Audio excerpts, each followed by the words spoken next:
एक पंडित जी थे, वो नहाने गए सवेरे सवेरे। पहले तालाबों में नहाते थे लोग, उनके यहाँ तालाब था।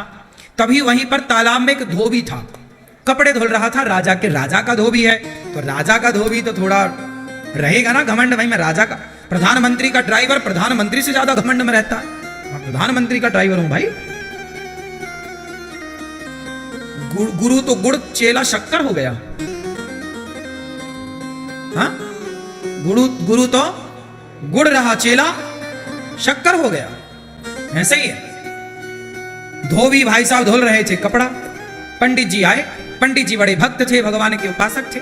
आए, रोज नहाने आते थे, आज भी नहाने आए। अच्छा, उनका नियम था नहाने के बाद सूर्य भगवान को पहले महाराज जी कथा अच्छा लगे चैनल को सब्सक्राइब कर देना, वीडियो बने देखते हैं महाराज जी कथा। महाराज जी ने देखो पंडितों के लिए कौन सी कथा में क्या है, कथा सुनेगा आपको अच्छा लगे तो चैनल को सब्सक्राइब जरूर कर लेना, वीडियो में बने रहे आप लोग। नदियों में जाए ना तो नदियों में ही जल चढ़ा देते थे, तालाब में जाए तो तालाब में ही सूर्य भगवान की तरफ मुंह करके सूर्याय नमः आदित्याय नमः। जब पंडित जी जल चढ़ाने लगे तो धोबी ने कपड़ों को जोर जोर से पीटना स्टार्ट किया। तो जो कपड़ों का गंदा छींटा जल था, छींट नहीं पड़ते कपड़ों का निकलता है, वो गंदा पानी पंडित जी की अंजलि में जाके गिरा हाथ में, और उसी से वो सूर्य भगवान को अर्घ दे रहे हैं। तो सूर्य अर्घ में उस जल में वो कपड़ों का धौमन गिर रहा था, गंदा पानी।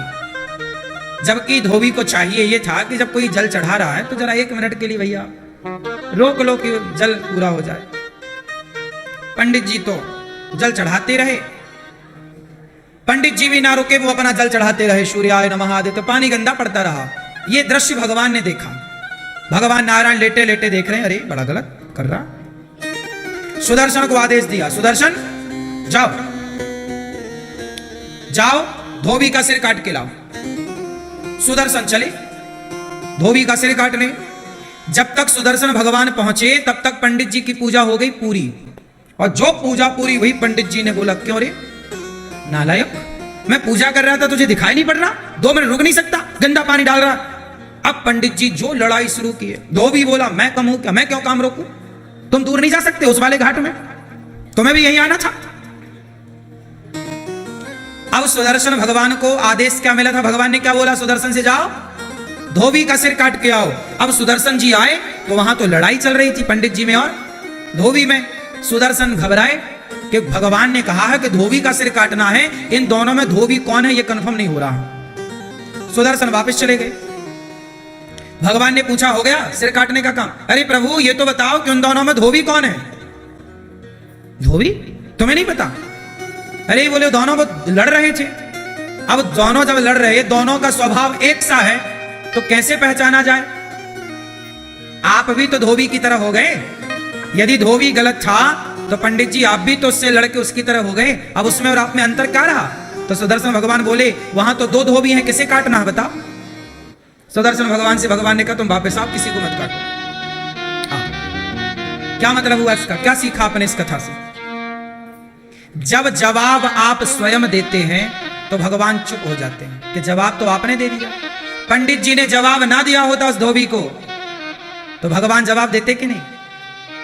इसलिए कोई आपको गाली दे, आपको अपमानित करे, आप तो सॉरी कान पकड़ लो भैया, आप सही हम गलत। आप जवाब नहीं देते तो ईश्वर जवाब देते हैं,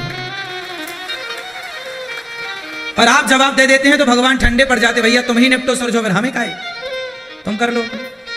जब तुझसे ना सुलझे तेरे उलझे हुए धंधे, तब भगवान के इंसाफ पे छोड़ दे ए बंदे, वही तेरी मुश्किल आसान करेगा, जो तू ना कर सका वो भगवान करेगा। जो आपसे नहीं होता ना वही भगवान करते हैं, इसलिए जवाब मत दो। क्यों मेरी मां? जवाब ना देना चाहिए। मैं केवल सुना नहीं रहा हूं कथाएं, मैं इन सब पे अमल भी करता हूं, इसलिए तुरंत एक वीडियो बना के डाल देता हूं। सॉरी शक्तिमान, कोई भी बात हुई, हाँ क्षमा बहुत बड़ा हथियार है ये क्षमा। जो तलवार नहीं काट सकती ना वो क्षमा की तलवार काट देती है। क्यों जी, बात सही है। दुशासन ने द्रौपदी से क्षमा मांग ली होती, दुर्योधन ने द्रौपदी से क्षमा मांग ली होती कि मैंने तेरे कपड़े उतारे द्रौपदी, गलती हो गई, क्षमा। एक क्षमा मांग ली होती दुर्योधन ने तो क्या महाभारत होता? बच जाते ना लाखों लोग कटने से। हाँ, ये जो क्षमा की तलवार है ना मेरी माँ, ये लोहे की तलवार से ज्यादा शक्तिशाली है या नहीं? कितने लोग मानते हैं इस बात को? ये सॉरी की तलवार, क्षमा की तलवार बहुत सारी तलवारों को उठने से रोक देती है। हाँ या ना? समझ लेना मेरी माँ। इसलिए झगड़ा होगा ही नहीं यदि आप मेरी बात मानो तो। कोई झगड़ा नहीं, छुट्टी। तो पति को रोज एक सॉरी बोलो, पत्नी को रोज एक सॉरी बोलो, और सास को 2 बोल दिया करो, बड़ी है ना। पिताजी को 1 बोलो, ससुर को 1 बोलो, पति को 1 बोलो, पत्नी को 1, पर सास को और सासू मैया आप भी बहू को 3 सॉरी बोला करो। एक इसलिए कि तेरे बाप ने तेरी जैसे पैदा कर दी, सॉरी। एक मेरे बेटे का मैंने तेरे से ब्याह कर दिया, सॉरी। और एक तू मेरे ऊपर चढ़ाई कर रही है, इसके लिए सॉरी। तो सास बहू को कितनी सॉरी बोले? 3। अब सॉरी नहीं बोलो मैया तो फिर लड़ो बहू से, फोड़वाओ सिर अपना। वो तो जवान है, बलवान, एक मारेगी तुम्हारे दांत टूट जाएंगे 3-4, या तोड़वाओ अपने दांत। बहू से नहीं लड़ना चाहिए, बहू बलवान है, अभी उसका समय है। अभी बहू का क्या है? जवानी है, समय है, रुतबा है।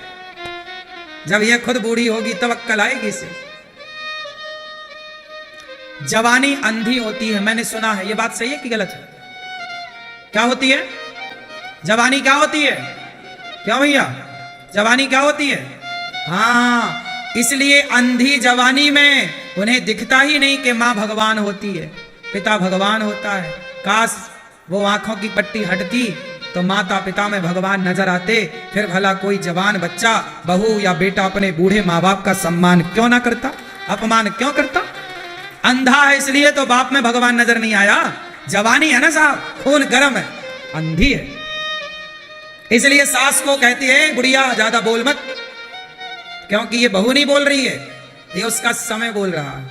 लेकिन समय अर्जुन का था कि वो महाभारत जीत गए, लेकिन वही अर्जुन का जब समय बिगड़ा तो जंगल के भीलों से हार गए थे। बोलो हाँ, अर्जुन किसको हराए? महाभारत में सबको हराए। अर्जुन बड़े धनुर्धर हैं, बोलो हाँ, लेकिन वो बड़े धनुर्धर अर्जुन, महाभारत को जीतने वाले अर्जुन, जब समय बिगड़ा तो जंगल के भीलों से हारे थे कि नहीं?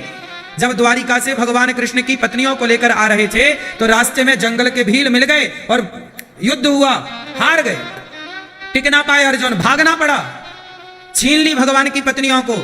हाँ, अर्जुन का अभिमान मिटाने के लिए भगवान ही कोल भील बन के आए थे, ताकि घमंड में अर्जुन ना रहे। हम जीते हैं इसका मतलब हम नहीं जीते भाई, समय ने जिताया है। और हम हारे हैं तो हम नहीं हारे। आप कुछ भी नहीं है, आप कुछ भी नहीं है, समय आपको सब कुछ बनाता है। समय अच्छा है तो लोग आपके पांव धोते हैं, पांव पे गिरते हैं, और समय बिगड़ जाए तो लोग लात मारते हैं। क्या आपका समय अच्छा है तो लोग आपकी तारीफ करते हैं। आप में कोई अवगुण है भी तो लोग उस अवगुण को नहीं देखते, क्योंकि आपका समय है। और जब समय बिगड़ता है तो लोग अच्छाई नहीं देखते, फिर केवल हाँ, समय समय पर होता है, समय समय की बात। राम जन्म का दिन बड़ा, कृष्ण जन्म की रात। ये बहुओं का जो टाइम चल रहा है ना, सास पे अत्याचार कुछ बहुएं कर रही हैं, ये इनका टाइम चल रहा है। इसलिए सासू माँ रही मन चुप हो बैठिए, सासू माँ तुम चुपचाप बैठो, रही मन चुप हो बैठिए, देख दिनन के फेर। सब तो लिखा तुम्हारे ऋषि मुनियों ने। जब समय अनुकूल ना हो तो चुपचाप होके दुबक के बैठ जाओ। बहू बोलती रह, तेरा टाइम है, ये बोल, तेरी आएगी तब तुझे, तब तक के लिए मैं चुप हूं। तालाब खाली होता है ना तो मछलियों को चींटियां खा जाती हैं। तालाब खाली होता है तो मछलियों को, अभी चींटियों का समय है। समय किसका? गर्मी है, चींटियों के दिन चल रहे हैं। गर्मी में हर जगह चींटी, मछलियों को खा गई, तालाब सूखा। जब बारिश आएगी, तालाब भरेगा, तो चींटी महारानी कहां भागोगी? मछली पुक पुक ऐसे करके खाएगी। कभी चींटियों का समय होता है तो मछलियों को खा जाती है। जब समय मछलियों का आता है तो मछलियां चींटियों को खा जाती हैं। यही प्रकृति है। समय आपका होता है, आप किसी को निगल जाते हो। जब समय उसका होता है वो आपको निगल जाता है। वही है, बड़ी मछली छोटी मछली को गप्प कर लेती है। हाँ या ना? आज बहू का समय बढ़िया चल रहा है, पति उसके कब्जे में है, तुम बूढ़ी हो गई हो। और लेकिन बूढ़ी बूढ़ी अम्मा भी कम नहीं रखती। हाँ मैं बूढ़ी हो गई तो क्या हुआ? हाँ, ये भी डराए रहती है बहुओं को। हाँ, कई बहुएं तो पानी मांगने लगती है सास के सामने। सासें भी बहुत बोलती हैं, लेकिन खाए बिना रह जाएंगी, एकादशी कर लेंगी पर बोले बिना नहीं। इसलिए मैं सारी समस्याओं का एक समाधान दे रहा हूं। सास बोलेगी कितने सॉरी, बोलो मैया, और बहू बोलेगी कितने सॉरी, 2। मैया, बहू है कहां है? 3 सॉरी बोलना, ये प्रपंच बिल्कुल ना पालना, कुछ ना बोलना, सॉरी बस बहू सॉरी सॉरी सॉरी, गिन के 1 सॉरी 2 सॉरी 3 सॉरी। ये बहू तू संभाल अपना सॉरी। ये प्रपंच तुम यहीं बोल रही हो, बहू के सामने कितना बोलती होगी? चुप रहो बस,